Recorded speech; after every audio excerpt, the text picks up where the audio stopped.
Welcome to Best Boys, a film podcast, an amateur film study podcast for the average Joe, the buffest buffs, and the cringest bingers. I'm your host, JP, and I'm joined by my brother, professional Hollywood videographer. Kory with a story. Welcome back, everybody, and today we find out on this episode if we are scanned clearly or scanned darkly. We will find out. Yeah, I gotta start doing little bits again because I could have easily done one that's like just like a real paranoid, like talking fast. Hello, welcome to Best Boys, a film podcast. They're watching us. I just keep replaying the part with Alex Jones, who's just like, "I used to be one of you guys," and then they just tase him, knock him out, and drag him away.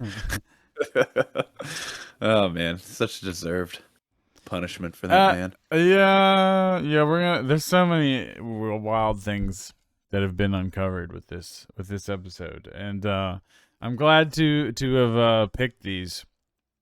I'm glad that we picked these because they're two good ones, and they're two movies that I haven't seen. I've wanted to see both of these for a really long time. Yeah, I'm very, very pleased. These two movies were right up my alley. That's why I just texted Kory. The only thing I said was, wow, this one's right up my alley. And then the next one's like these are both up my alley. So keep that in mind going in, that these are my kind of shit. And so we're doing Richard Linklater today. Two films. We are doing The Slacker, which is, I believe, his first feature film. And then we're going to do A Scanner Darkly, which is a film adaptation of the Philip K. Dick novel. So before we get into that, how you doing, Kory? Good. I've been doing good. Busy, very busy. A lot of stress pulling my hair out with work stuff, but nice to take a relaxing, non-paranoid, movie session to just get a little paranoid. Yeah, because you're always being watched. They're always out to get you. So phones and stuff. What is your experience with the Link Master, Richard Linklater? The Link Dog himself. Before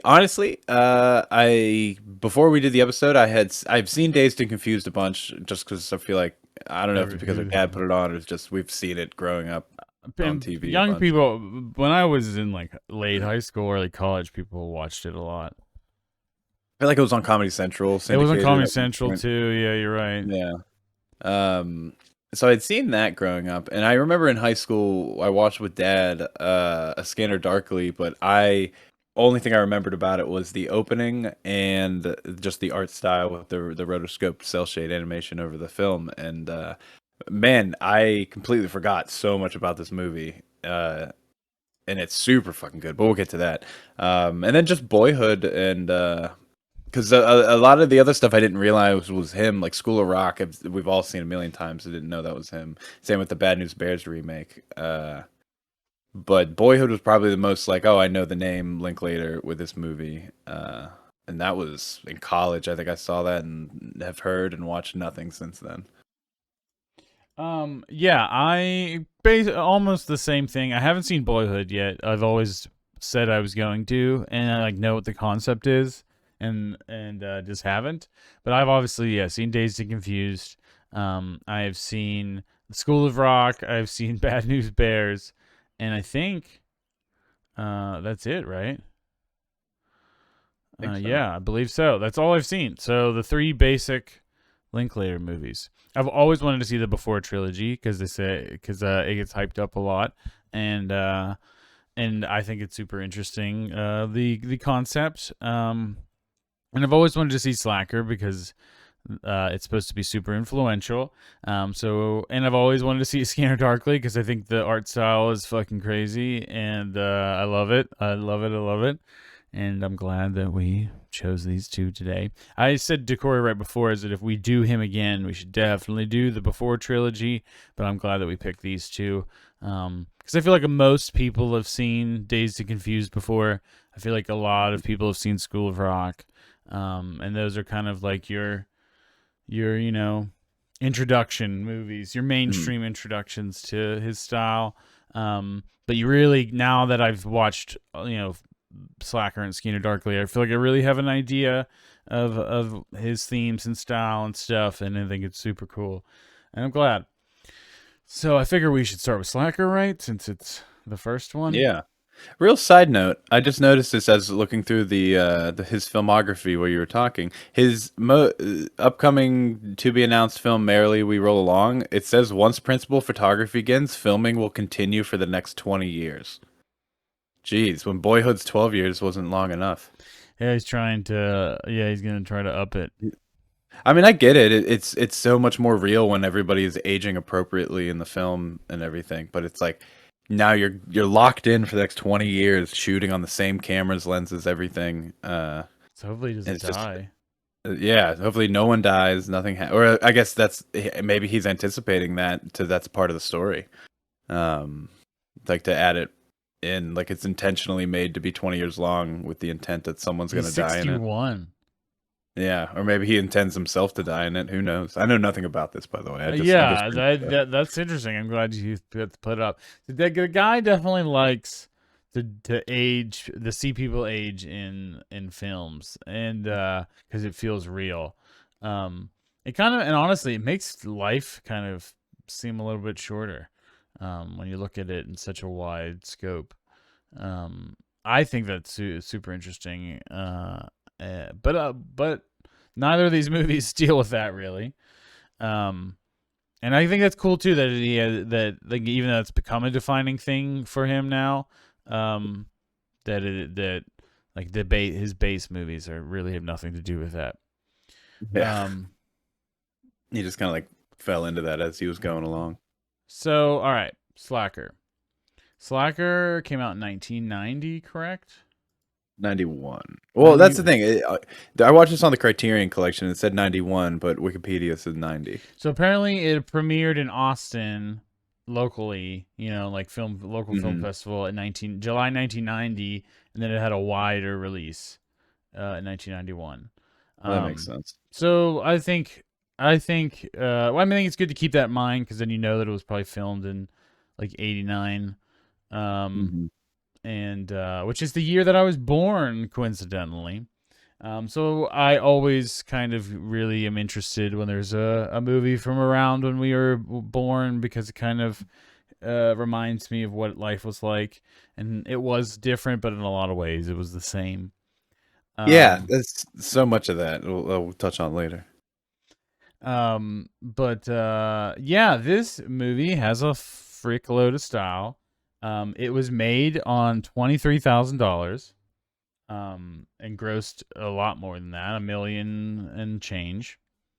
Um, so that you don't hear like that doesn't happen quite that often. I think with the new indie world, the new indie wave, I'm sure, but like 23,000, you just don't.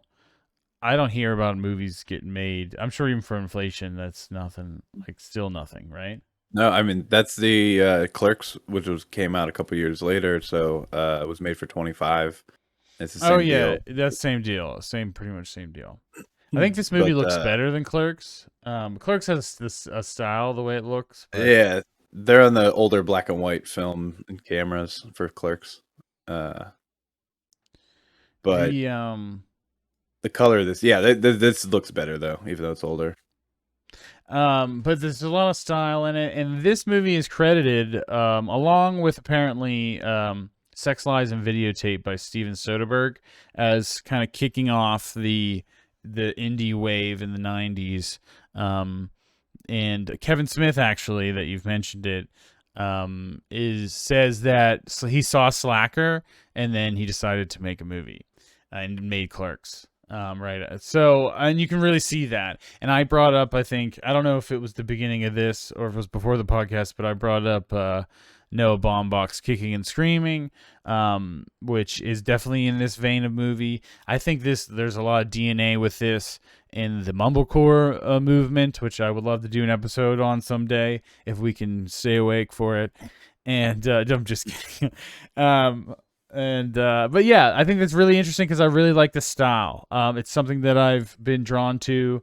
Um, and though a lot of this movie is just conversations, I think the way the movie is very kinetic and how it goes from scene to scene.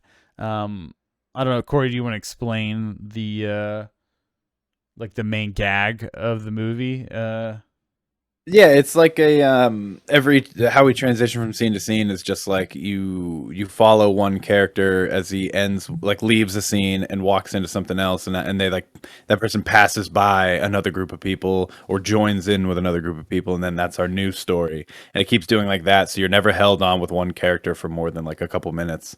And the movie doesn't really build up to anything. It's really it's like strictly day in the life Yeah, it is of like a day in people in Austin, Austin. Texas. That's Yeah. definitely in this like hipster neighborhood of Austin, Texas.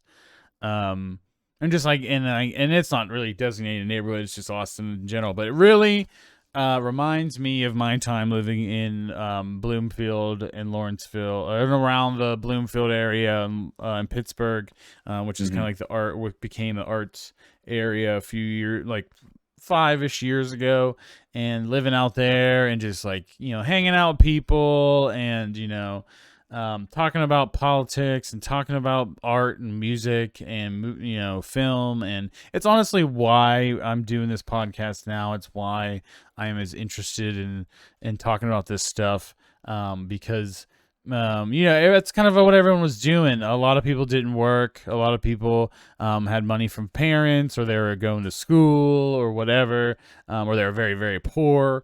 And they're kind of just talking, working on art, going to shows. You could walk around town in the city, but it was like these neighborhoods. There were so many people that you knew, so you could just like walk around town and see somebody Like Mhm. even though you're in this big ass city, it made it feel very small.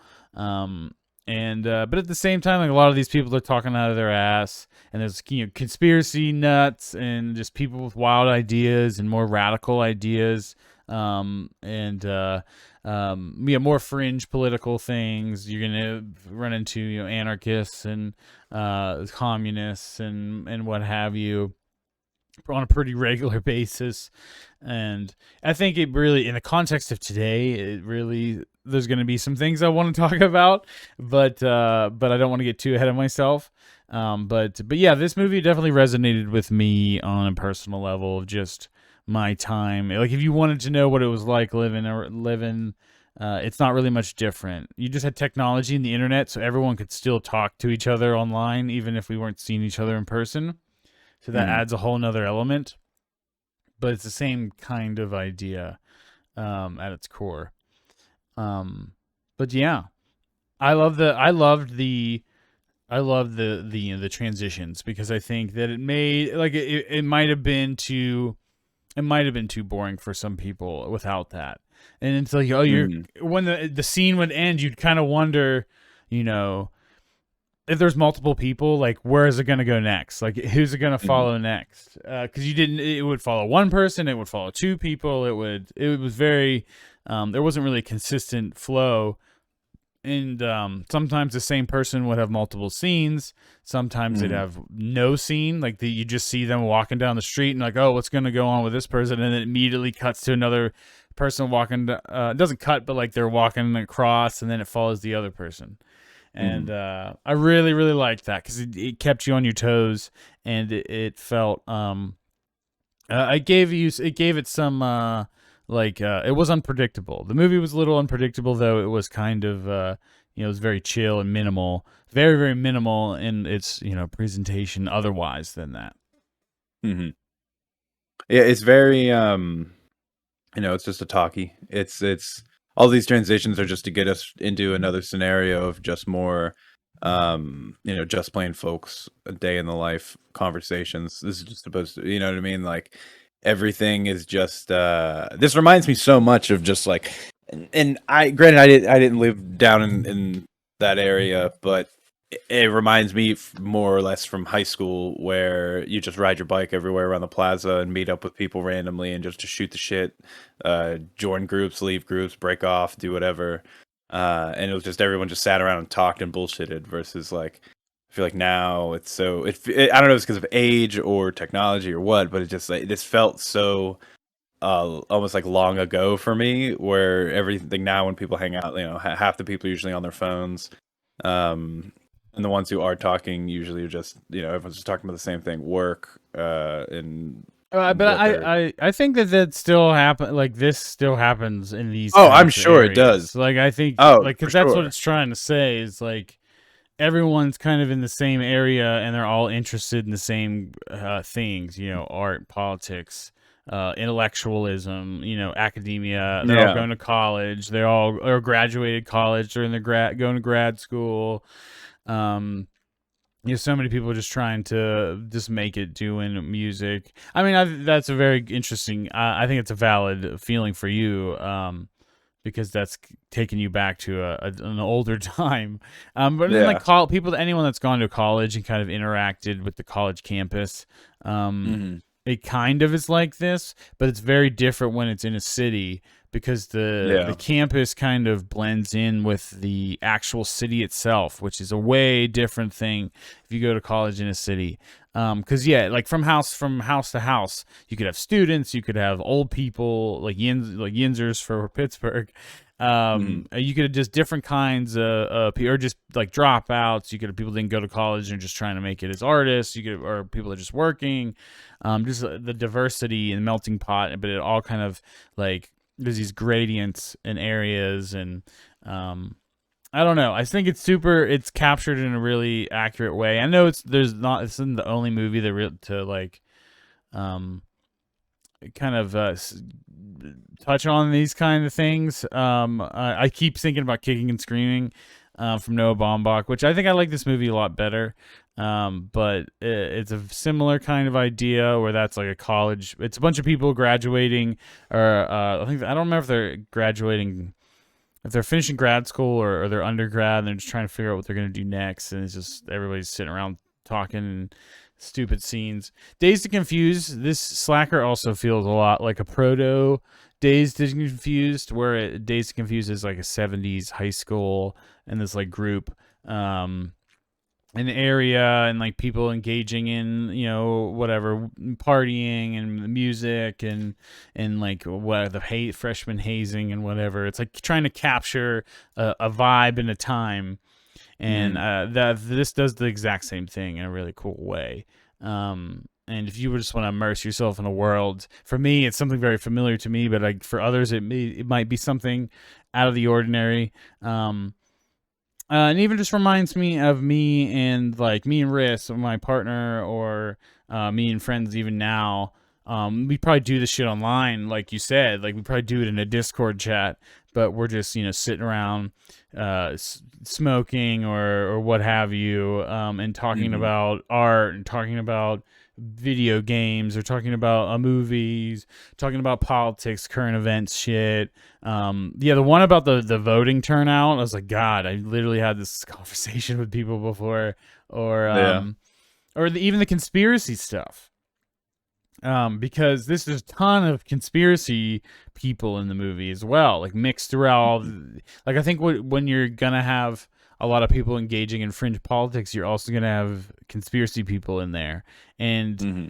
you just have that's kind of like a microcosm of the internet now, because all of those people have access to social media, and just that guy who follows you from your friend's house to home and talks to you about a million conspiracies is on the Yeah. internet just constantly John about that shit all day, and there's a ton of people like that. And they're all gathered together, and it becomes a really loud voice, and then I think it kind of it's harder to ignore when it's everywhere, Hmm. versus when it's just the guy following you home, and he's like obviously crazy, and you see him for what he is in person versus like the Yeah. facade of behind just a screen name or something. Yeah. Someone trying to Those sound smart online. that's the biggest differences that I kept thinking about in this movie is like I think that excuse me, the politics and the conspiracy stuff, and that has all been amplified since this time. And I think it's much more, I wouldn't say mainstream, but yeah, much more closer to the mainstream than it was then. Um, It's accessible. It's more accessible, in a way that is created so it makes it feel like you're not part of a small thing. It makes everything feels like like the vocal minority. Everything feels way bigger than it actually is. So when you get into that online, it's easy to trick somebody who doesn't isn't privy to that kind of stuff.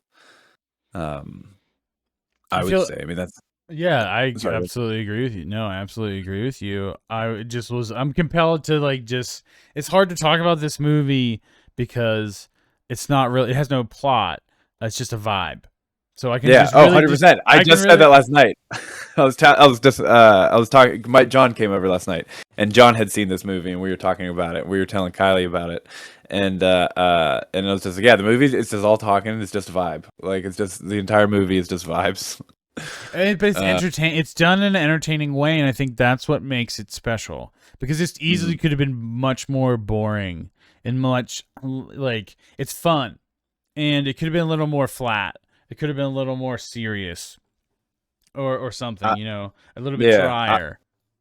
I will say though that I was super into the first like half, and then after the JFK conspiracy stuff, I almost fell asleep after that like next Oh 20 my minute stint, and god. then Oh my then god. the last 30 minutes I was like reeled back in. It just because there's no sound, there's no music or anything, it's just talking, and it's just like it's very like ASMR at times Yeah. because of that, and Mhm. that just gets me. It just gets super, but like I'm into it because it's so relaxing. And I'm into everything they're saying, Man, and the it's just JFK, that's what I want to we should probably do next is touch on the specific scenes that stood out. We don't have to go through every single one, but let's start with the JFK one because that all it's the same shit. It's just like you walk into a bookstore and then this guy's gonna berate you with how the election was stolen for like for 20 minutes straight, and then he's mhm. gonna like tell you about all these other things, all these send you all these links and YouTube videos or whatever, and he's gonna tell you he's working on his book. It's like the exact same thing. Um, Yeah, and man, that guy is obnoxious, so obnoxious, and just couldn't take the hint. It just it. See, there's so many scenes that were like, sometimes they were a little silly, but most of them were very, very like, wow, I've seen this happen, or I've experienced mhm. this in some way, and felt very relatable, for Yeah. sure.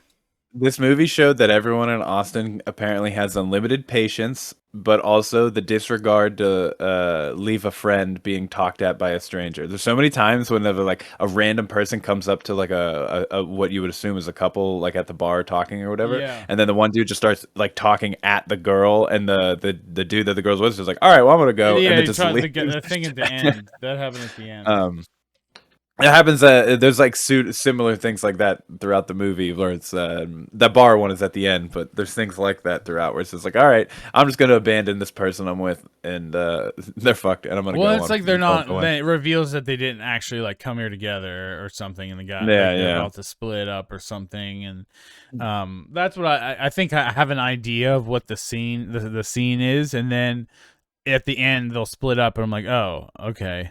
Yeah. I've left with that feeling multiple times. Yeah, you're literally showing up to each scene right before that group of people is about to split, um, just so we can keep splintering the story deeper into the Austin mythos ethos. Yes. What were your favorite? What were your favorite scenes? I loved in the beginning the dude who ran over his own mom and then just went around the block to park at his own house, goes inside and then just starts like putting on the projector and everything. I just was the whole time I'm just like, what the fuck is happening? Because it was just so funny and ridiculous. And then the people outside with the mom are just like, should we call an ambulance? No one seems to really care. The lady's just the one dude's hitting on the lady jogger, Yeah, giving her his yeah. card. The scene just Like, kept what like the fuck? evolving and getting weirder and weirder. Like the guy tried to hit on And the jogger, and then the jogger hands the card of the guy to some other person. Like, hey, to can you call that guy, or something? And yeah, then runs away. yeah. Oh man, yeah, because that's like the scene that ends like Richard Linklater's whole I should have stayed at the bus stop thing. That was the opening. Um, Yeah, the intro. yeah, yeah. Um, I I really like that scene though. It might be my favorite, but I did like the JFK scene a lot. I thought that was cool because when he leaves the library, there's a big Ron Paul Libertarian for President like truck outside in the Yeah, parking lot. there's digs at libertarians at multiple points in the movie. Yeah, Um, the dude who pretended to fight in this French-Spanish war thing and or in the thing of Barcelona is like yeah. going off about anarchy and communism and shit. Um, yeah. Oh, there was like a line later about like libertarianism is just like like self-interested people or selfish people or something like Yeah, that. Um, yeah. That was that old guy. It was so good. Um, it was so on the nose for just like not even just libertarianism, but just like modern day like conservatism, which is just like rights for me, none for thee. Like everyone just cares about themselves. They only care about issues until it affects them. You know what I mean? And my and favorite scene is the Madonna pap smear, which is supposedly the most infamous scene of the movie. It's on like the poster like of character, Slacker yeah. has that character on it. And they are trying to sell. Oh yeah, so they're just like we're just watching, listening to a conversation between this guy who's sounds like a fucking bum, sounds like a fucking loser. It just like Yeah. walks into this room and is like, "Can I have this room?" And they're like, "Yeah, whatever." Cause like the guy who was in the room before just left randomly. That's the one thing about this movie is you can accidentally keep going backwards, like where you like, oh yeah, this guy came from here and this is how it Mm. opened, and then you could talk about the scene before that, and then you could keep going backwards, kind of, which is fun. Um, but yeah, that guy is a kind of a fucking loser, and he's like walking with this girl, and he invites her to his show or something like that, and then The Ultimate Losers is their band name. a person walks up and is just like, "Hey," starts telling a story about like this murder suicide chase with the cops, and then all of a sudden it's like, "Hey, do you want to buy Madonna's Pap smear?" And it just and like opens up this jar and like makes them like look at it, and like I'm like worried about it splashing. It's like so disgusting to me whose actual Pap smear this is. And there's like, and the guy just got done saying how he's completely fucking broke, and he's like, I don't have Yeah, any money. I don't know. That was my favorite. that was a really good one. I forgot about that one too. But it's another scene of just infinite patience by these Austinians. Because like I feel like Austinites. in the modern age, so you just be like fuck off, get out of here, and walk away. But this everything in this movie just lets everyone have their piece, and then be like, yeah, no, I'm cool, You and then are it right. goes. That is true. Like nobody's just like fuck off, weirdo. Ever. That Yeah, never happens once. everyone is allowed to talk. Everyone is allowed to say what they have to say to completion, and then it goes. And Yeah, it's yeah. Yeah, but you're I right. guess this whole movie is just like no one that they show in this movie other than the arcade guy is working. So this is everybody on a day off, or that none of them work and have jobs. So it's just like you've got all the time in the world to just listen and hear people out. But it also this seems like this was also a product of the time when like people got a lot of like learning and knowledge just from talking and shit to each other, kind of like how we do now, but instead of Facebook links, it's just actually saying shit. So I feel like maybe people just listened a lot more back then. Um, and everyone wasn't we weren't all rigged for dopamine, instant gratification of knowledge and news and everything Oh on yeah, there is a layer of that where like they're reading the newspaper, like they're talking to each other about things that are going on, because it's faster uh than looking. You're not getting it on your phone even quicker. Like we all know about the same shit now, so we don't need to tell each other about it. yeah. Um, yeah. I wanted to say about the Pap smear person that their name is Teresa Taylor, and they are from I believe she is from the band Butthole Surfers. She's the drummer. And I'm a big fan of some songs of theirs. A longtime indie rock band. And but yeah, there's the some scenes that stand out to me is the like the jobless guy who's coming from his dad's funeral, and he just like bums off of everyone he walks into, and is just indignant to them, like that bald guy. The which I'm trying to think which bald guy. The He's wearing a suit, and then like these guys pick him up. oh, you're They talking give about him a at the junkyard? beer, and then he gets a cigarette, and then they interview Yeah, him. yeah. Yeah. And then he gets the lighter from the arcade guy. Yeah, yeah, his whole thing on the news thing was fucking wild. And also just yeah, they picked this guy up at like randomly at the junkyard. He's like, "Can I get a ride?" Yeah, get in the back. And another thing that just wouldn't really happen today. That don't Um, think that would happen today. Yeah. uh, so many just interesting characters on this stuff. I definitely would rewatch this to kind of re-get everything, especially now knowing that I'm in for an hour and 40 minutes of talking. It didn't feel It's a long little to more me at prepared. all. Like I really felt both of I these movies I thought were like they were like over before I thought they were going to be done. Like which is always a really, good sign. Yeah, both yeah. they both felt faster than the times. For me, it felt long right when it got to that last section where it's music only and it's just like the people going up the mountain. And then I look at the time, That I was was like, oh, literally this is only a yeah. few that was only a couple minutes. I mean, it's from the yeah. That's what I mean. Like I didn't check the time, and I was like, all right, this is starting to feel long. And I check it, and it's like, oh, we're at the end, so this is fine. Um Um, Aside from my slight bout with sleep in the middle, but yeah, I think that it's for this kind of idea. I don't think you could really do any longer. But mm, I thought I didn't really. It didn't wear on me in any way. Um, yeah. I mean, so there's multiple scenes with conspiracy people. I keep thinking about the guy who is trying to rob this old man who apparently is like an anarchist and is just like yeah. you can take whatever you want, and then they end up being friends. Oh, but also the TV set. The Oh, guy with a that was bunch of sick. TVs, honestly Mm. reminded me of myself when I had a bunch of screens in my room at the same time. When I was living in the city, I just like I had two or three TVs in my room, and my computer setup was like three monitors, and I would put different shit on them all the time, and just have it play all day. Pretty much exactly like that guy. Um, But what um, he said in that scene that really stuck with me though is I see things are more impactful on TV than they are in real life. When I see things on real life, I feel like I didn't see them. I can't change the contrast. I can't adjust the hue. I saw this guy fall out of a thing right in front of me with a knife in his back, but the blood didn't look like the right color because he's so sensitized or he's so used to it. Looking What how it he looks sees on TV, yeah. is more real life to what than actual real life. So he has that disconnect of what's actually real and how he's like Yeah, yes. you can't stop and analyze every little bit. I can't rewind if I miss something. Like it's just like real life sucks. TV is in infinite knowledge, and it was just like, ah, my god, that's so fucking nuts. Especially as somebody who like it works in film and is obsessed with all like filming things and It's very all those. Videodrome. It's very Videodromey. Yeah, a lot of wild Like concepts.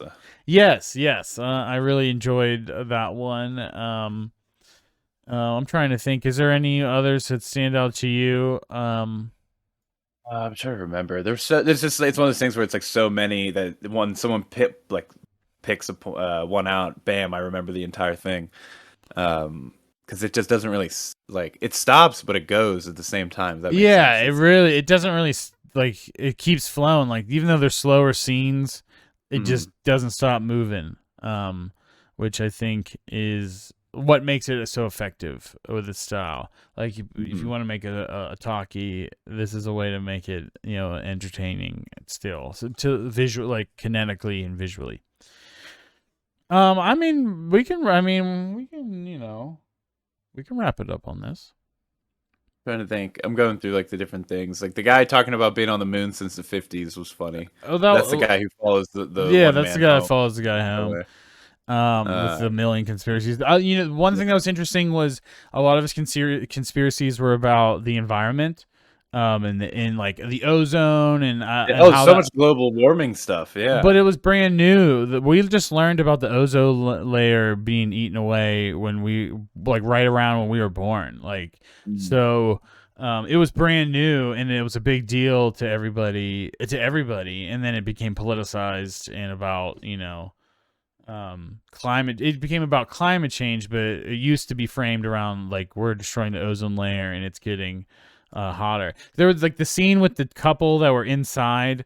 They're like cuddling inside, and they got the guy got the newspaper and was smoking a cigarette, and she's like, "We should go to the lake and swim," and he's like, "Man, no, it's not. We have to have like."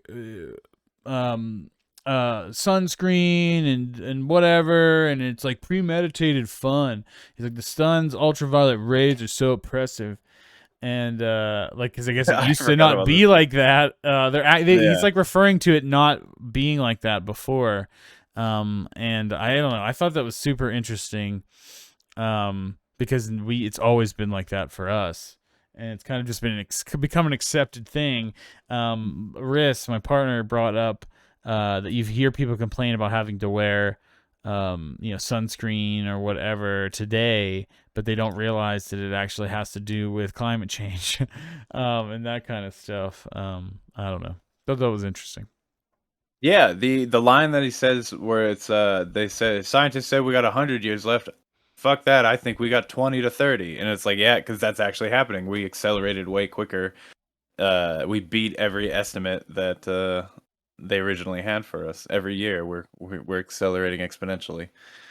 That's it's just so nuts. Just like something so old because this shot was most likely shot in '89, and it's just so on the pulse of still what's 30 years later, 40 years later, what's like a massive issue Yep, still, yep. and has not made any progress one way or the Very other. little, very little. Um, Yeah, yeah. This that's why I think, yeah, this movie's super relevant. It's relevant to today. It's relevant to discourse, and it's just like the way people used to have discourse. And there's not a lot of conservative, other than the libertarian stuff. There's not a lot of conservative voice in this. I would say the one guy. Oh my god, the scene that had me rolling my eyes is the girl and the guy walking down the street. They're going to a date. They're gonna go see a movie, and the girl is like, she gives money to a homeless man, and the guy goes on this long Oh yeah. ass like speech about how it is actually morally wrong to give him money, and or it's pointless. And I remember people used to say this kind of shit when we were younger, Mhm. um and just kind of almost libertarian, like Ayn Rand kind of philosophy. And he's just talking about how much smarter than he was than her, and she put him in his fucking place. And I thought it was really good because that I see that shit still happen today.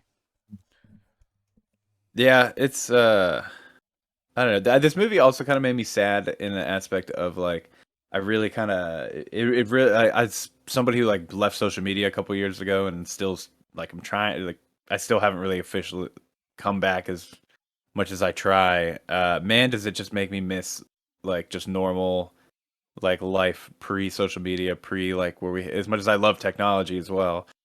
Where before we hit certain technological advances, where I kind of miss the simpleness of this time. But like, Uh, you could have that. Like, that's the thing. It's just to a point, yeah, but you've not as chosen genuine. to not live that life. Like, that's what I'm trying to Mhm. say earlier. It's like, it's not like you have to go back to when you were a child. It's just you have to, hang out with friends and live in a community with a lot, and make a lot of friends in your community, and like people in your But you still community are have, interested in the thing that you are into. yeah. Because like, this is how it was. Like, there is like the community just didn't stop in person. It had like, everyone was constantly doing shit. There's shows, and everyone's promoting the things that they're putting on, and blah blah, blah, and there's parties and getting whatevers, and like the bars. There's tons of bars all around the area that people meet up at. And it's just like, it's, and now that we're older than that, I think now that we're in our 30s, I think it's not as easy to do. But we definitely had a window where we could have experienced this. Yeah, it's kind of sad. I still kind of think that it still wouldn't be as much the same, even from I like mean, back I'm when you telling were you, it like was, now. as a No, someone no, who I'm saying like experienced it. no, I know, but I'm saying I'm not. What I'm trying to say is like how still people interact with each other in person, uh, in the like so like social media obsessed world is still different than even this, where you weren't like you're saying stuff nowadays with the confidence of, thousands of internet people telling you things behind your back versus then it's just all people only, or like people you talk to in person and stuff. And so it's Yeah, like, but as people are still and on like people are still popular, and like the people that follow you are usually a lot of them are from your local area. Like it's just the same people. Like that's why it's not like I don't know, you're looking at like the global followers, but like this is like a scene, like if you're yeah, scene yeah, I get. popular, it feels the same. It doesn't really feel that much different. Like if you're popular in a city's music scene, or if you're like, but most of these people I aren't. don't They're mean it just like in a like sense of people like up popularity. and coming, or not up and coming, but these people are just regular Joes, and they all probably follow each other. If this was today, they'd all just follow each other and interact online, but at the same time, um, I don't know. I mean, like, it definitely wouldn't be 100% the same. You're not wrong, but I think there's Because way I don't. more. I think there's way more overlap than you give credit for, because you don't. No, like You're not. there's definitely that. Like obviously, like even because John lived on Lawrenceville and Kevin was there, and I hang out there still. Like I see that But they don't still, but interact I'm in the arts and DIY communities, like the music, the scene, the arts no, scenes, but the I've music I've scenes. That's what I'm been talking in. about, though. No, I know, but I'm not talking about it from a popularity standpoint. I'm talking like how I'm not actual either like anymore. Well, I know, but you just did a whole thing about it. The What I'm trying to get to is just like the inherently people uh interact with each other differently because of things like social media and stuff. That's all I'm trying to get at. Like it still wouldn't be like I miss just like fucking all we knew is who we knew, if that makes sense. And that's what I love so much about this, because it Yeah, just I kind of mean, makes me sad that that's it's like a not a quantification thing. of things, of popularity. And I know you're not still talking about it, but that's what it is. Like that's all you're talking about the confidence of having numbers behind you, and like No, I don't that's mean numbers behind you. I mean like you get on let's say you get on a Reddit echo chamber thing and you think that everyone is thinking the same as you. That kind of like yeah, spewing but things. you're Like, regularly interacting with the world around you that and honestly, everyone in these neighborhoods, like a lot of them think a pretty set. Like none of them are regular Democrats or Republicans. They're all fringe stuff. It's the same thing. Like what the people that live around you believe because you're into the same kinds of things. You know what I mean? It's not yeah, really yeah. about the internet. It's the same. I don't know. It's more the same. Even then, like it's like you go to Reddit and talk about ideas for sure online, and that's got a whole nother aspect to it. But like the people are still talking about the same shit with the people around them. Like they're walking down the street to go to the show because the show's only a couple blocks away because they live in the area, and they're gonna talk to the people on the way, and like we just when you gauge with the people in your neighborhood, and when the people in the neighborhood are a lot like you, um, or there's a lot of people like you, but there's still like that diversity at the same time. I don't know. It's hard. It's hard to describe, but this movie nails it. It's because it's how it is. There is a whole another aspect though, and you are right. You are 100% right. There is another layer to it now, but I'm just saying that core is still pretty much the same. The purity is, I guess, what I miss. Yeah, I don't know. It's there is I mean there is you're right, but I still think it is more pure. It is more like this than one realizes if you're in the right kind of place. But all right. Um I don't know how do we want to move from here? Do we have anything else in particular we want to touch on with Slacker? I'm trying to think. I mean, from a cinematography standpoint, it's pretty much like that early '90s, late '80s style of shooting. But everything's done in a nice like. There's not a lot of cuts. It's mostly just long takes and pans and things. Occasionally, you get like the fade to black for a time skip. But I think that only happens like twice, maybe three times. That's very Um, minimal. I mean, yeah, it's very minimal. I think that's why that's what you want, and I think it yeah. works for what it's trying to do. Um, Um, No, I think. I mean, if you don't have any notes, then we should just wrap it up then. Um, Yeah, what that are was you a great giving it? movie though. I think I'm gonna give it a 4. That's what I'm gonna give it to. Yeah, liked it a lot. Liked it a lot. I mean, like, it's constrained by, like, it's a bunch of non actors, and it is what it is. But and I think that it puts a lower ceiling on it, but it's executed, to the best, to the highest level, and that still makes it a great film. And I can see why it's really, really influential. I mean, I could even see people scoring it higher. I could see people scoring it lower, but yeah, 4. I think that's why I give it a 4, because I could see it I could otherwise. totally see somebody from like the current age who, if they're not like into with this or whatever, finding it very boring. But like if you know what you're getting into and like what the kind of movie it's supposed to be, like I think this is great, I think especially for the time it A24 came out. fans would love this. That's Yes, so yeah. like that's like it's just, if you're a modern, regular movie goer, then yeah, you're not gonna like it. But if you're into indie films, you're Mhm. gonna see a lot of the DNA and the stuff that you like. That's what I differentiate it. Mhm. All Yeah, right, all with right. that. All right. Let's move on to Scanner Darkly. This one is, and not I'm not saying this in a bad way, but this one's a lot more fun. I don't I don't know. I had I a think fucking I ride think with this movie. this movie is fun. This movie is fun, but it's dark, paranoid, like fun. It's like a bad But trip. It's like yeah, fun. but it's full It's like a comedy trip. still. It is literally like a trip, because it Mhm. is fun, but it is bad and dark at the same time. I forgot Um, how funny, like how much comedy this was. Because at the time when I saw this, I was just more amazed with the look and the aesthetic, and I thought it was a lot more serious. But it's like, and it is serious, but it is. yeah, I would not call it a comedy at all. I mean, Um, it's advertised it's as a dark comedy on the Criterion when I was watching the thing. It was like drama, action, dark comedy, not action, drama, something dark comedy. I've not seen that in anything. The wiki does not, it says psychological science fiction. Um, but I mean, there is an element of like lightheartedness to it with the banter between the friends. Yeah, Um, yeah. yeah, and like there's humor. There's definitely humor for sure. But it's just it's like it's well rounded. For being such a paranoid film. It's very much deals with drug culture. It very much deals with mental illness. It and like the police state.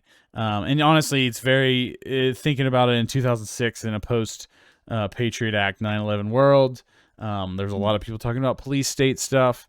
Um, so it's kind of timely for then. It definitely has an aesthetic that is super duper 2000s, but honestly, I do see it informing some of the 2010 sci-fi aesthetic as well. Like in the early parts, it reminds me of indie video games I've played in the 2010s. But it also reminds me a lot of not indie, but video games I played in the 90s, like weird sci-fi point and click adventure shit. It reminds me a lot of that. Um, but yeah, what's up? Yeah, this is I think this movie is just absolutely incredible and is definitely in my top 50 for sure, top 20 maybe even, but it is I've really enjoyed rewatching this. Like there's so much of this I just didn't realize or pick up when watching it as a high schooler. Um and also, just I was my I was at the edge of my seat watching the first Transformers movie in '08, so that let me put that in perspective. Uh Jesus. but this movie was so That good. movie was good though. The Let's first not. Transformers was fun. I know you want to talk about it, but I'm gonna just say that and let's keep going. Yeah. I think this movie is beside from the and I'm not gonna call it a gimmick because I think it is an actual like almost like its own character, and that being like the rotoscoping cell shading. Um I think it's an but essential part of the movie. it's 100%. But the cast is so perfect in this. and it's so small. But everybody, you don't get sick of anybody. Robert Downey Jr. This is like what the height of his like his druggy phase. No, this is the Um, beginning of his comeback, I would it's the say. beginning of his comeback. Gotcha. Because he cut. Yeah, Iron Man was '08, so he would have been shooting Iron Man like a year after this came out, or this year. Yeah, they probably casted him knowing that he's a former heavy drug user. But he's so Winona good is in. also a known drug user. Woody Harrelson is also a known drug user. There's definitely a reason why they casted it this way. And Keanu's just cool, and Yeah, every cool sci-fi, and like it's Neo, Johnny yeah. Mnemonic. Neo's in all the late '90s, 2000s sci-fi du jour. Oh man. But the one thing I love the most about this is just, and we talked about it before the podcast, this just feels so 2000s. Like the way that all the font and text is for everything, all the way that the But it hasn't camera angles for the aged. shows Like I and think stuff. it's an example No, of no. it aesthetically, and it's a good example Yeah. of the 2000 of a 2000s aesthetic. But it's so much I like blacked out like this era of filmmaking for a bit for some reason, like how the mid 2000s was with stuff like um because it just feels like looking back on a lot of that, like especially the mainstream mid 2000 stuff. So you'd have like the Mission Impossible of this era, or like, um, fucking, I'm trying to think of what else uses like these kind of font stuff in it and this kind of shooting. I had a couple and I lost. Anyways, um, but this does it so much better. And I don't know if it's because of the animation or just the story that is crafted in this, but it's just done so well. Um, and everything just feels like a trip. Like I watched this, I smoked to watch this and had to pause it just because I kept getting like vertigo. The way that the animation was Wow, going, Jesus. the way that the animation, because anytime they walk, it's they're just drawing over it frame by Oh frame to yeah, give that yeah. warped look I got that a on little. the I know what you tracking mean. shot, I know what you mean. and it fucked with me for a bit. Like I like. And I thought I was like, because I was getting like the little vertigo, I thought I was weightless, and then I had like a panic attack. I had to stop, and then give Wow. myself 10 minutes and then rewatch the movie. But it had me so engaged. I was so into this. Yeah. No, it's yeah, I think that the animation style adds a layer of like everything's kind of moving and you don't know sometimes it's anything, and then other times it looks so fucking realistic. And Yeah. so like there's this weird like uncanniness and your brain is trying to like orient some of these things, and yeah, it like can't. And it's super cool the way it feels. It's very trip like for those that have not engaged in psychedelics. I know that there's a lot of people that are like, there's a lot of media that has portrayed what psychedelics are like, and it's like rainbows and mushrooms and like the '60s, the tie dye, and it's Mhm. closer to probably this kind of feeling. You can have like a more fun, positive experience for sure, but in terms of like the visual and like the uneasiness of it all, and like the unknown, and I don't know. And like you can get paranoid, and like it's kind of like a little bit of the negative, but they're also like having fun and fucking around, horsing around a lot. Mhm. Um it kind of really is a good in interesting look at drug culture. So before we go in any deeper, I wanted to ask if you're familiar with the author of the book, Philip K. Dick. I've heard the name, but I don't know if it's because of this movie or what, but I've definitely heard the name You've before. definitely heard the name because Blade Runner is based on, Ah. think of a short story or a story of his, Do Androids Dream of Electric Sheep? Um, he's Oh, that makes also more sense. wrote The Man in the High Castle, Oh, which wow. there's a show based on. But also he is known because he had very severe mental illness, and also dabbled with drugs, had drug addictions. I believe he ended up. I don't remember if he died or ended up killing himself. I can't remember. But yeah, it's a very troubled story, an interesting story, and a lot of his paranoia and um his like mental health experiences definitely translate to his works. Um, Yeah, I was watching a video on this, and they were talking about Philip K. Dick. That they didn't go into any of his previous shit, and so I didn't realize the Blade Runner and stuff. But he was talking about the inspiration for this book, and he was at a time when he just something about, I think he like lost his wife or something, and then he just like let strangers, literally how the movie is, like let strangers just live in his house, do drugs and do shit, Yeah, like do whatever, to yeah, the very, point where yeah. he almost died from it, and then just had like a wake up moment or whatever. But it's nuts. Well, he's This 52, guy's 53 fuck. when he died. Damn. Um, oh, he also did a Minority Report and Total Recall are also based on his works. Wow, he's a legend. Yes, he is. He's probably one of the main fathers of modern science fiction, like him along with like Frank Herbert and shit. Um, but yeah, so like honestly, learning about Philip K. Dick very much informs his work. But I wanted to at least bring that up and just say that people should look into that if they're really interested in this movie and the themes. But yeah, so just a quick synopsis. Our protagonist is Keanu Reeves, and he plays a character named Bob Arctor.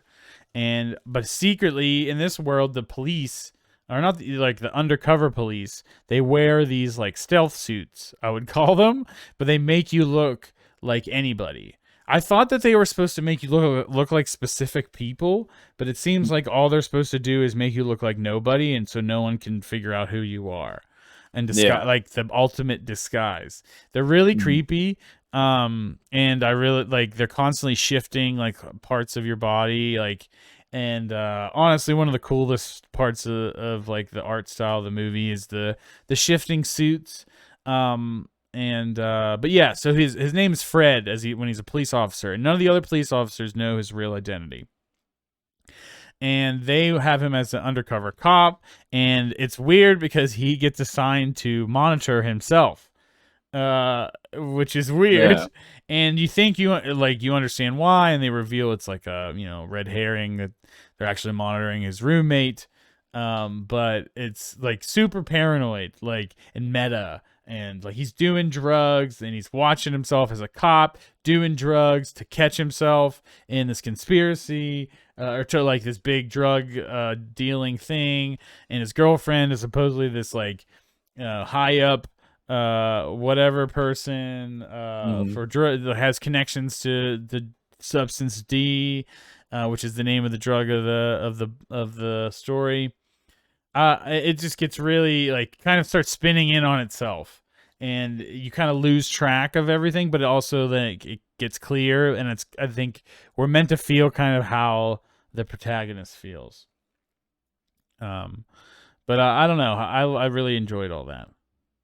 Yeah, I love that the more and more they show the disconnect between like Bob and Fred essentially. And even one point whenever Bob's going through his house talking about his like old family, he calls himself Mark, which was weird. There's just constant like and then at the end of the film he goes by Bruce, so it's like all the weird shifting in identities, and it's just all fucking with his brain on top of all the drugs and everything, and then everything being orchestrated. I did not see coming this time. It's just so good. It's while you're re-going to the plot, I just kept thinking like, man, this is kind of like an anime plot. Like I could totally see this. Especially with like the thing called like Substance D and all that stuff. Um, Well, because anime, this is something I talk about with people. Anime, I think the reason why it's so popular with our generation Americans and younger is it's like our pulp science fiction fantasy stories. yeah. Like we don't really get those from our media here, so we seek them out from over there, and it's very popular over there. And if you understand the history of comics and like pulp fiction, um, it like we had the comics code and stuff. It kind of changed the trajectory of those kinds of stories for us. And so like stuff, it reminds me like stuff like Steins Gate or like just the over the top concepts of like Tokyo Ghoul or Death Note or Mhm. whatever, like these horror like sci-fi things. But you're exactly right. Um, and I think that's why I like this story so much is, but because it's deep in its concepts, but it's also like It's visually stimulating, and the story. I think the story is the one thing that is maybe a little shallow because it's it's a old sci-fi novel.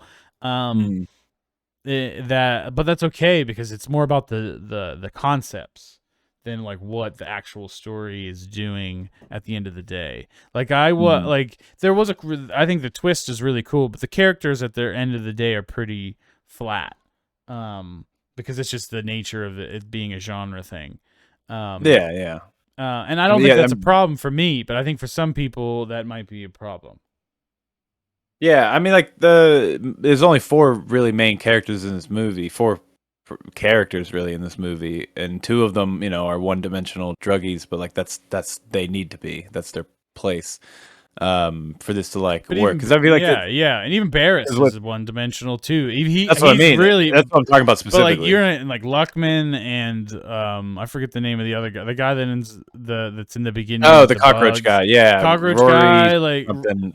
that's the actor, Rory Rory. Cochrane. Yeah, that's the actor. Yeah, he's good. He's actually in Dazed and Confused. He's the skinny guy with the long hair. He looks so much different. Wow, Um, yeah. Freck is his name Freck. in the Yeah, movie. Freck. Um, But yeah, but you like need those because they're more setting pieces than they are characters, if that makes sense. yes, yeah, they But add to but the it's really just immersion. yeah, and this is really just like a Keanu Reeves and Hank occasionally is pretty much it. You know what I mean? Like until the end when there's the reveal. But I did like though, like the little the twist to end thing, where it was all just like subliminal imprinting. And they had to like sacrifice a guy or like one of their own essentially if they were going to get anyone on the inside, and like how fucked up that is, um and the little pokes and prods at the convolutedness of law enforcement, where like even though it was intentional, but at the time in the movie when you're watching it, when they're like, wait, wouldn't you know if Bob Arctor was the undercover cop or not? And they're like, no, how would I know? I'm just your boss. And it's like, what, that doesn't make any sense in real like Oh, and things. You're that's what I was so thinking too. Like this hyper surveillance state, everything's monitored from everybody, and they don't know that he's a cop. I don't. yeah. There's a hole in it, but I think it's supposed to be there. Um, Yeah, yeah. Well, because uh, it makes sense at the end because Hank is Winona Ryder, so it's like, yeah, yeah, yeah, yeah. but yeah, but up until that point though, it just feels like this movie's like intentionally poking holes at the convolutedness of like law enforcement things and like Big Brother surveillance stuff, which I liked um a lot. But the best parts of the movie though are definitely just, in my opinion, like the scenes of just everybody in the house together. Like the 18 speed bike part is Oh hilarious. yeah, there's like those So good. funny scenes, and it's like at the end of and honestly, it's a thing about drug culture as well because why is the law enforcement spending so much time to fight the substance D when at the end of the day it's just a bunch of goofballs sitting around having fun? But then it's Yeah, like right. 20% of America is hooked on substance D, and it's like destroying the country and blah blah blah. And it's like it does view the war on drugs as like, is it even, what's the point? Like if these people are Yeah. choosing to do this, um, and then like, but then like I don't know. There's layers to unpack there. With even when Keanu, when Bob chooses to give it up, it's just because he finds out that it's permanently fucking his brain or whatever, Yeah. and like he like starts subscribing to the weird slave rehab facility thing. Mm. Also, beyond the police state stuff and the drug culture stuff, there's definitely a critique on like the pharmaceutical industry or the therapy industry, that like the new path thing is like the rehab facility medical thing, but they're the Hmm. ones who make substance D and sell it to people, and then they make money off of sending people to rehab. It's like a loop, um Yeah, which this would be good for a rewatch because Robert Downey Jr.'s character Barris talks a lot in the first half of the movie to Freck about like, oh, this is all part of the new path. And like, once you're on the new path, he keeps saying like, once you're on the new path or whatever. When he's telling Freck about like what are the stages of being on substance D, like what's next, what part is next or whatever. And it's like, yeah, this is all part of the new path. And then Freck is like keeps talking about like how do I get on it or whatever. And it makes sense because Barris is the one who's actually like high up the chain, and New Path is the it all came full circle, which I thought was a nice little like foreshadowing and hint. Yeah, yeah. Man, yeah, Robert Downey Jr.'s performance is so good. I think definitely Oh, the good. performance of the movie. And I've Mhm. been friends with people like that where Yep. they think that they are smart. Like they are just objectively smart, but they have like either mental illness or character flaws that like, they're still a piece of shit just like the rest of the people around them, or not even a piece Mhm. of shit, but they're just like they're in a bad place, they've made bad choices, and they're no better than the people around them, but they act like they are because they're smart. And like, no, man, you fucked up like the rest of us, and you're actually a huge fuck up idiot. And but it's like I don't know. I've known people like that in my life. I've even probably been that guy at one point in my life. That like I don't know. There's just like this self importance and like seeing everyone around you as inferior and the way you talk to them, and like you're incredibly paranoid, but you're like fucking with your friends, like you're like 10 steps ahead of them. Like my god, the whole thing when they're coming back. I forgot what Oh, the note on the door. yeah, but the note on the door thing, the whole note Yeah. on the door bit, which is hilarious. Um, and it's just like, well, I No one put can a tell if installed a you're fucking camera, with it. and then it didn't even matter because his camera didn't work. His camera didn't record Yeah. anything or whatever. But honestly, it might have, because then we find out that Winona Ryder was the person that was in the house, and at first it was like, oh, it's just Donna. Oh, Yeah. it didn't matter. Like she was the one who got let in, and she smoked a joint, so it was all explained. But then we find out that she's Hank at the end. So like she could have gone in and deleted Yeah. Put the footage, and they cameras. could have fucked Yeah. with all this stuff, and it just like gives some credence to the paranoia. But there's a lot of that, like questioning what's real and what's not real, and you're supposed to read it both ways because that's what a paranoid person would do. It's kind of conflict between reality and their perceived reality.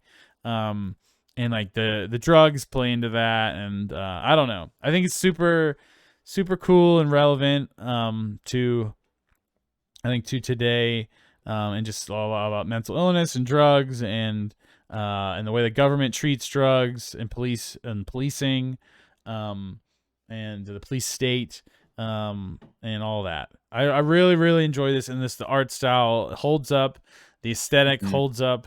Like I said, it reminds me of playing a video game, and it made me just like want to go play some weird out there sci-fi point and click adventure kind of thing, because it's what it feels like, or it's a weird indie game.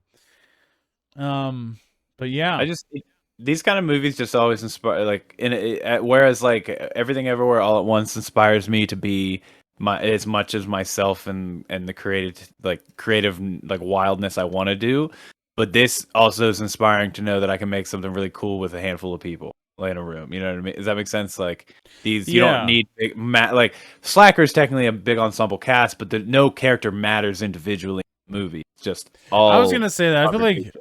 I think not to cut you off, but I think about that with this movie is just super inspiring to me in terms of like whatever, like narratives and stuff like that. But Slacker is a movie that I think is inspiring. If I wanted to be a filmmaker, I would find Slacker the most inspiring, because I could see why it spawned a whole wave of indie shit, because it seems like you could make this yourself. All like you could. That's what I said. Like you could make Slacker today, with the shit you already probably own. like Oh, easily. like Yeah. and like it just be getting that many actors, and it's really, if it succeeds or fails, is up to your own talent and creativity to make something like Mhm. that.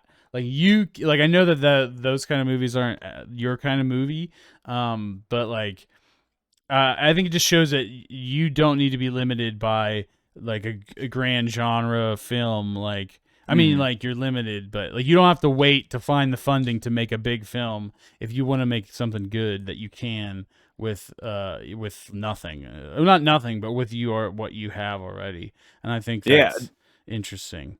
and that's how I feel about Scanner Darkly is because if you take away the rotoscoping, this movie is 4 characters. All it takes place essentially in 2 locations. you could make this cheap easily, and it wouldn't have the same impact because of that art style, but you could do this same concept though.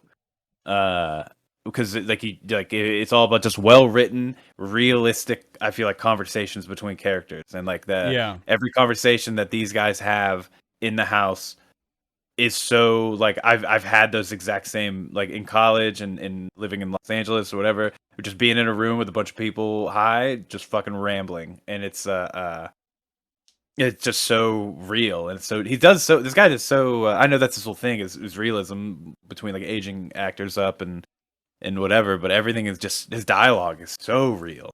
Um, Yeah, I think that too. It's really good dialogue, and it's a hallmark of a lot of these '90s filmmakers. Even Kevin Smith's probably the weakest of them, and he, at least in his prime, is good at writing dialogue between people. Even like Tarantino is good at, even though he's action oriented, he's good at writing dialogue. Like yeah, I think it is a hallmark of this wave, and yeah, I think you got to be able to. I think writing good dialogue can make any genre interesting and give it like more life and more energy than it just being, a by the numbers genre film. And even if the genre concepts are interesting, that the dialogue isn't interesting, so you're just like, it's more about the beats, the story beats, and the visuals and whatever. I yeah, think Marvel relies on making jokes to get through those periods. And that, yeah, like, to entirely. fill the narrative void. But I really, my favorite films, and like all these filmmakers I just mentioned, even fucking um Kevin Smith, I think I like their style, that style, when I was younger, and I still like these styles of these more matured guys, or filmmakers, because the dialogue gives so much life and style, Mm. on top of the cinematography, on top of whatever. I was gonna say that I guess people used to or still think that this is one of his weaker films, and that like people think that genre films are not Linklater's strong suit. That he's better at like slice of life, like real life Mm. stuff. Like periods, obviously, like '70s he did, but that was in early '90s. Um, so what do you think about that? Like that some people think that his style was not a good fit for Scanner Darkly. Um, I I feel like it disagree wouldn't be what personally. this is. Yeah, it wouldn't be this. It wouldn't be which I wouldn't want any other version of. Does that make sense? Like Maybe some this, people want it to be more serious. I haven't read the book to know if it's has this any silliness. I don't think it does, but I haven't read to know. Because that is yeah, a same. defining thing about this film is the level of fun, Yeah, I mean of in the it. score of the movie is very silly at times. The way it does it, especially in the opening and when they're in the car, like racing down the road when the pedal breaks and stuff. Like the score of this movie definitely pulls away at times from the seriousness, but it also fits these characters, these like bumbling stooges, when they're doing anything. Um, in like the fight when they're like the Robert Downey Jr. is the hammer and Woody Harrelson's is at the Rock and they're about to fight each other and shit. It's just like, everything is like it has that silliness, but at the same time, it's like that's to me that screams real drugged out people because that's what it's like. Well, like it's a slide. That's what I was gonna say too. It's a sliding. It's a gradient. It's a spectrum from like fun and silly to like dark, paranoid, like dark feelings, anxiety. Like those are kind of like the thing when you're high and you're happy, you're having fun with your buds, and when you Yeah, are not, you are paranoid, you are fighting, you're irritable, you're anxious, and like even when you're on, like there's a lot of emotions involved, and being addicted to something and being around a bunch of people that are all addicted to a thing. Um, and This movie I think definitely portrays it well, and like the cast is part of that. Like Winona Ryder and Keanu Reeves aren't like the best actors, but I think they're perfect for these roles, and the they whole have great cast is chemistry together perfect. in this. Yeah, they do. Um, Weren't they dating at this time or uh, around? I Didn't they don't. date in the '90s or I something? think that maybe in the '90s, yeah. 'Cause they both are in that, which I would love to watch, is Bram Stoker's Dracula. Isn't that the one? The Francis Ford Coppola one. Yeah, I haven't seen that one. Yeah, I want to do that. But I feel like we got to do like fucking Godfather first. Um, but I've all never right. seen Godfather Part One. Do you have anything that you want to? Oh, there's one thing I wanted to touch on before I wrap up. Is Alex Jones is in this film, Yeah, what a trip. and he plays himself essentially. He has a megaphone. He's on the side of the road, and he's screaming about conspiracies. But this is a real like conspiracy world. So a van of an unmarked van rolls up with guns and kidnaps him and takes him away. And I've looked into this when I watched this when I was looking into this movie before, but I didn't look into it before like recently. But from what I know, is that Richard Linklater was asked about it, and they said that they like found him like I don't know if it was through casting or whatever, and like they asked him to just go do his thing, like go crazy and just start saying stuff and they did, and he did it for the movie, and they didn't know anything about him. And apparently, like after the film, he just leaned in harder to being this conspiracy guy, and like Oh wow, him actually being in the movie for it just kind of like gave him some like credibility, I guess. And he just like that. He just been riding that performance ever since, like to that's wild. money and losing his kids. Yeah, because I was wondering if this was like, was he already an entity at this point, or is this like pre No, this Jones is being a big deal? pre-Infowars. Wow, Oh, let me see what Wikipedia says about Infowars. Oh no. All right, so it was founded in 1999. The site. So it was around. Let me see, but yeah, I don't know if you want to give your final thoughts while and I'll do a quick dig here. yeah. Final thoughts is just I don't know. It's a really fun, weird movie.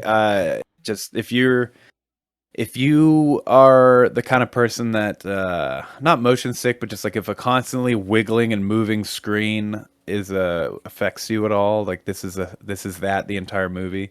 The art style I love, but you might have to take a little bit to sink into because it's not.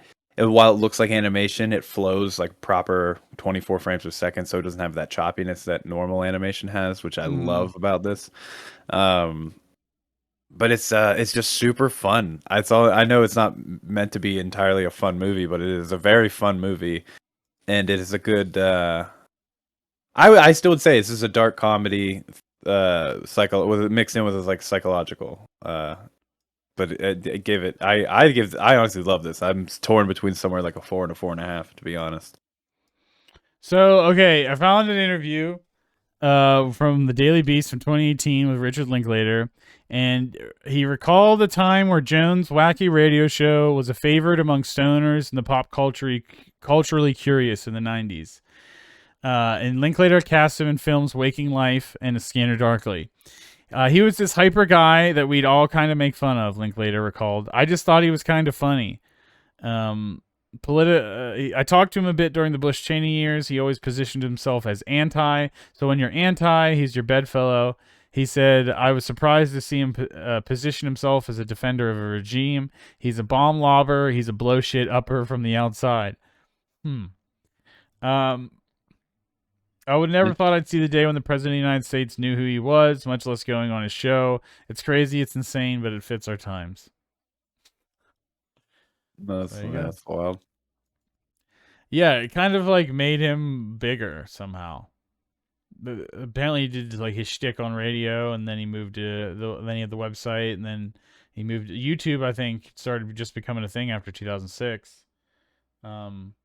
Yeah, I started getting on YouTube when I was in 8th grade, so it would have been 14. So yeah, that would have been '06. Yeah, I feel like 06 because then I was that's just a lot of the early viral videos I remember like 05, 06, 07. All right. So you gave it a what, a 4.5? I'm torn. I'm torn because I did like this more than Slacker, but Slacker I get what it is for and what it's done. So I'm like, I don't know. I I think I'm gonna give it a I think 4. I like these on a similar level. The art style for me is what takes it up. Mm. But I think I gave it a 4, and I think I'm probably gonna stick to a 4. I think it's a 4 as well, but I think I like Scanner Darkly better. I mean, it has more more moving parts going on versus the other, but the other is also like, it was meant to be what it was meant to be, so It's it's as not. an art piece, it's Yeah. slacker. As entertainment, I totally understand that Scanner Darkly is much better. But I think as a Mm. piece of art, I think they're both really special. I think, especially Yeah. considering the budget um, of Slacker and how powerful it is for what little it is. Whereas Scanner Darkly has a lot more going on. And maybe as a film is small, but the budget and animation make it feel big, and but it's still fantastic. I probably am underrating it. It just seems like everybody underrates this film, which I Mm. don't understand why really. But I'm giving it a 4 as well. Yeah, I Um, encourage more people to watch this. It's I think it should be seen, and honestly, it probably would inspire a lot of newer wave things if more things like this were seen and made. Like, I don't know, it just something about it. Like, this kind of thing is lacking currently in creation, the kind of film it is, and how it looks and feels and everything. Um, and it'd be a good return to great 2000s filmmaking. I want to see Right this up there with. Waking Life movie that Richard Linklater made in 2001, and it's also animated.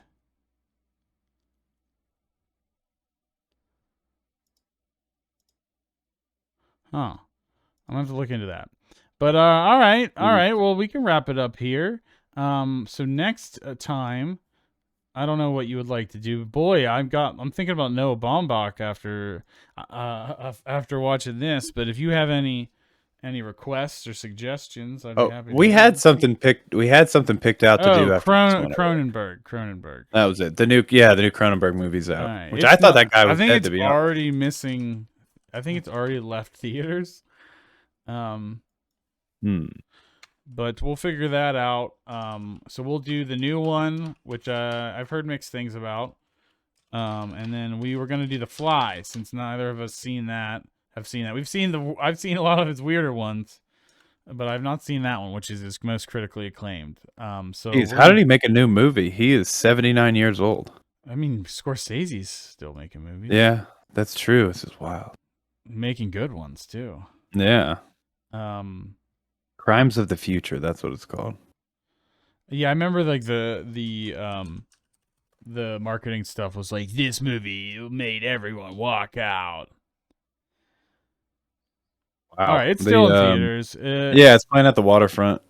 That's about the only place. Wow, Thursday though it's gone from everywhere. Wow.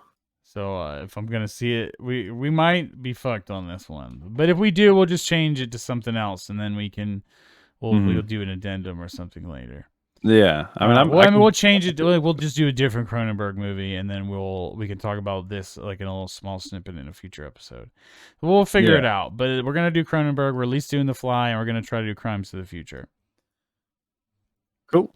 All right. Well, I'll see you next week. Make sure you like and follow us on all the things, comment on all the things. It helps us out. We are on all your streaming services with the video versions on YouTube.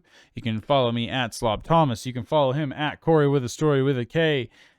You got anything else My for the headphones kids? died, but if you hear me, thanks for coming.